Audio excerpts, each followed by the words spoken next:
is inspiring. And then the level of the capabilities, just the competence of the people who I'm surrounded with. I think the thing that shocked me most was how bad the agency was, how, just how inefficient, how nobody seemed to care that people were getting sicker and sicker. Nobody was taking accountability of the fact we're the health agency, and yet we have the worst health and we're the richest health agency in the world.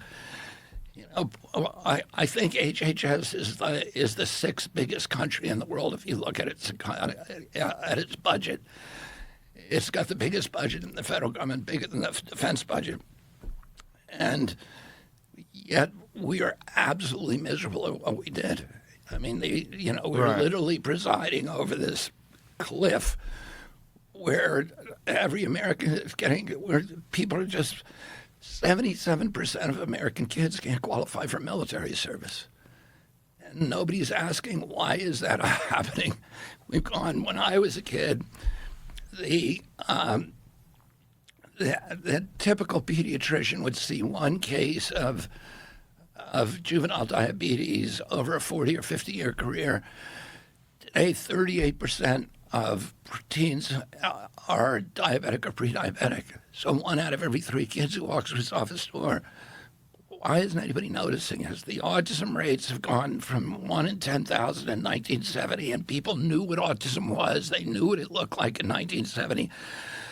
They did the biggest epidemiological study in history to answer the question, what is the percentage? And they came up with 0.8 per 10,000. So less than 1 in 10,000. And today it's 1 in 31.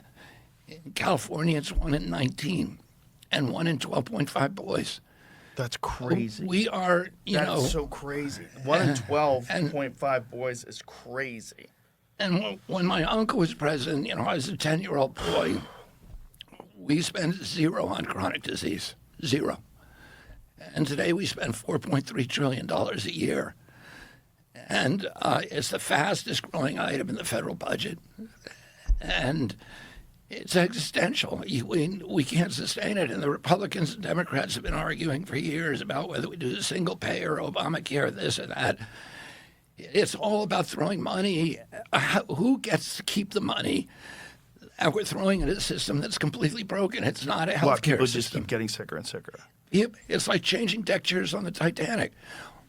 Why is nobody focusing on how do we get people healthy? Because that's how you solve the healthcare cost problem. Right now, 40 cents out of every dollar that you spend in federal taxes is going to healthcare, and about 90% of that is chronic disease.